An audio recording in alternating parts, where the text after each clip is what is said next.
Good morning, evening, night, or day, listeners. Hello, everybody, and welcome back to another fanfiction reading. Now, today I'm bringing you guys something a little different at the request of Atom Standler. We have a short TwilightxCelestia shipfic.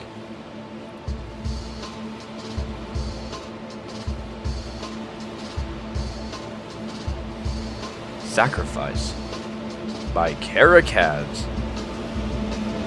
Playing to lose.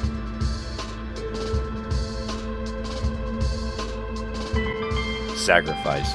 An unpleasant word due only to the connotations associated with it. When used in tales, most ponies think of a bother unless it comes with the word epic, of a tale wherein the hero sacrifices themselves to save the world or some such. Sacrifice, however, is rarely so a black and white thing. It can be as innocuous as choosing to spend a day alone in the library with a good book rather than spending that time with ponies who accept you despite knowing what you've done. That is to say, friends. But sacrifice can also mean choosing between banishing your own sister for 1,000 years, or seeing thousands of ponies that you do not know suffer. It can mean putting your personal feelings aside and standing tall to keep a nation together in the aftermath. More than any pony sister, I know how well you understand sacrifice. I just did not realize how much you would give up for my happiness. If one were to look through the history books, one would find no such trace of my mistakes.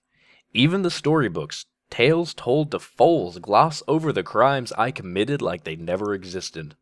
All of them had been expertly removed from history and banished to the land of fairy tales more definitively than my hiatus to the moon.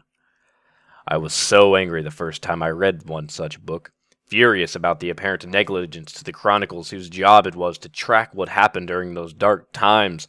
My folly should have been the centerfold of every history book, so none might repeat the mistakes that I made. And yet, it is because ponies do not remember that I was given a second chance.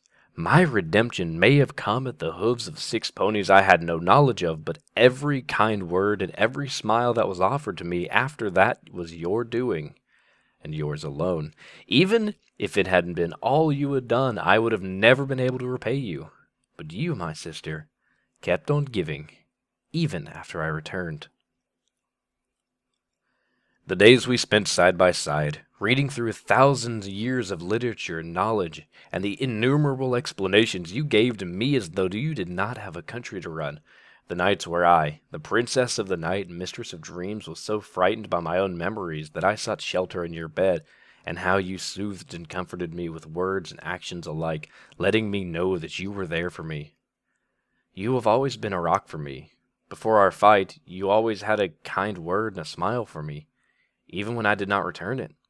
Always stoic in the face of adversity and a solid ground for me to stand when I was floundered on a world unknown to me. Had your generosity stopped there, I would still be the most thankful sister in existence. But it did not. It is strange to say that you perfected sacrifice to an art form. Not only did you give me a second chance in all the time I needed to gather myself and encouragement when I needed it the most, you also gave everything you ever wished yourself to me, sacrificing your happiness for mine. And it needs to stop. I should have known. I really should, but I didn't. You were always an accomplished strategist, and I could not see any ulterior motive for your sending me to Ponyville that faithful nightmare night.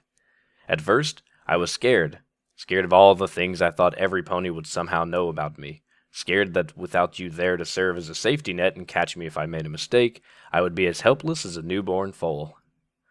Assigning Twilight as my guide was a clever idea. Between my fears, her assurances that everything would be okay, and your well-placed comments on how she loved observing the night sky, it was only natural that she would be the first pony I fell for. To say that I wasn't taken with her would be a lie, but then I will always have love to spare for those 6 who saved me from myself. Still, she was the first. I was so excited to have found some pony that loved many of the same things as I, and several dozen little ones that weren't scared of whom I had been, but were scared because it was fun to be so. I was so enthusiastic about having the friendships and acceptance of an entire town that I simply could not stop smiling. so excited that I did not recognize the pain that surely must have been visible in your eyes when I told you of her, and how I wanted to court her. I cannot imagine how painful it must have been for you to say, "I'm happy for you, Luna, and if you need my help, you know where to find me." My courtship began not a day later. Hours I slaved away trying to find the perfect prose with which to woo the first unicorn to capture my heart. Again, you saved me from myself, almost whispering the words into my ears by carefully telling me about Twilight's likes and dislikes without ever letting on how you felt.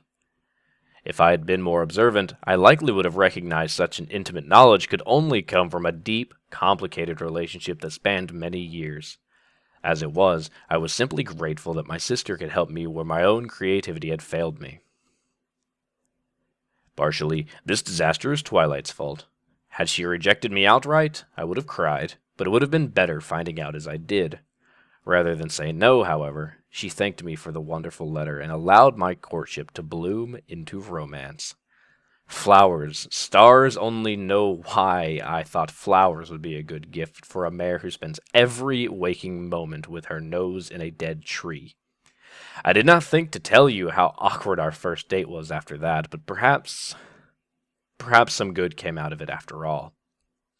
The fight was something I could have done without. From the moment you started shouting at me until the moment I talked to Twilight, I was convinced you had finally become fed up with me, that finally, after so many loving gestures and shows of your support, your love for me had run out. Can you forgive me for not trusting in your love for me? I ranted at Twilight about you, told her how horrible you were for saying I was not worthy of her. How much of that fight did you plan, sister of mine? Was it really a ploy for us to get closer? Or did your back, which has carried so much responsibility for so long, falter for a brief moment? I ranted and cried for hours, cradled in Twilight's forelegs. More crying and sniffing than ranting, really. You should have seen her. So supportive, so caring. She's like you in that respect. But she told me that it wasn't because I wasn't worthy, but because her heart had already belonged to somebody else. I fled from the library and cried even more after that. You made a mistake then. Being indignant on my behalf about Twilight's choice of partner showed me the crucial first thread of your web you were spinning, and how I was trapped in it. From there, it was easy to figure out what was going on. I talked to her friends, my friends, all of whom told me that Twilight had been talking a lot about accommodating me on Nightmare Night as per your request, and how it had led to something more that she wasn't sure how to handle. It wasn't until I sat down to talk with Rarity that the final piece clicked. She told me whom Twilight was really in love with, and not even a furious Pinkie Pie chasing the unicorn all around town could wipe from my mind that which had become clear. Not only did Twilight give her heart to you, but you had given yours to her in turn. The weeks after that were tiring, and I violated rules that I had set for myself after my banishment. I entered dreams without invitation or need, merely to wrest control away from the dreamer's subconscious and spin a web of my own. But while I quickly realized that stroking your jealousy was a lost cause, I did manage in my own bubbling way to give away things that I know you would rather be kept a secret. Between my dream realm escapades and our many talks, I could clearly see how Twilight had effortlessly secured a place in your heart, and how your love for her had only grown since that day. I take back what I said about crying more than ever after Twilight's rejection. Only after I understood how deep your love for her ran, and how I had been the catalyst for your trying to live a lie, did I cry nonstop for days on end. I resolved to get the two of you together, even if it was the last thing I did. Getting past your emotional barriers was nigh impossible with the way you used distancing language to insulate yourself. It was always, "my faithful student," or "Twilight Sparkle," but never once did you merely call her Twilight in our conversations. I knew I would have to get you in the same room with her before anything else, which was where my plea for you to talk to her came from. Rather ingenious, was it not? It was a little trickier than simply pleading with you, however.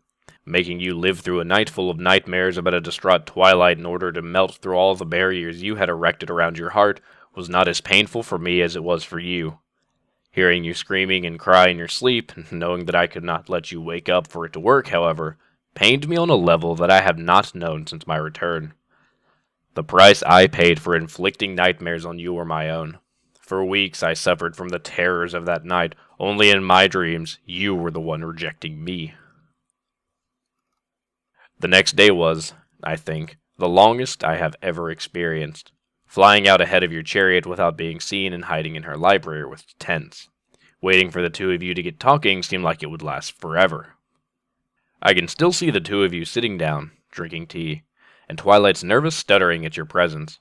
You looked the same way as you always did, even with the bad night of sleep, but it had accomplished what it needed to. Your defenses had been broken down to the point where your heart could peer over the walls. It could see that one pony you wanted more than anything, and all I had to do for it to break through the rest was give it a little push. The look on your face when I upended the table in my hurry to grab hold of the only chance I was going to get was priceless. Twilight looked no less surprised, but, fortunately for me, blurted out the truth when I demanded to know who she loved. In hindsight, I think I might have overdone it a little, with the thunder and lightning.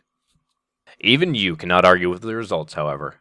I do not think I have seen a more tearful hug or a more passionate kiss in our time, and we have been around for a while.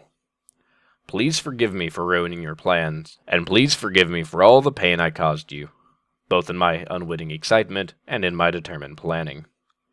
Even if you could not, however, even if you wished to banish me to the moon for another 1,000 years for what I did to you and her, it would be worth it knowing that I brought you at least some measure of happiness. I know what you're going to say. Luna, sister, thank you from the bottom of my heart, before following it up with a lot of useless niceties and drivel before ending your monologue with, but what about you? Admit it, that's pretty close to what you were going to say, isn't it? Please, do not worry about me sacrificing my own happiness for yours. You are the one that needs to care about herself more, and, well, you remember Rarity, yes? The mare who told me about Twilight's crush, consequences be damned? It seems she is single, and has a soft spot for royalty. What's more, I am given to understand that she likes flowers. The end. If you want to read more for yourself or from this author, the links are in the description below. If you want to hear more of what I've done, please check out my channel. And if you want to hear more coming, please do consider subscribing. If you like the video, please do like the video. And as always, I will see you next time. Good night, everybody.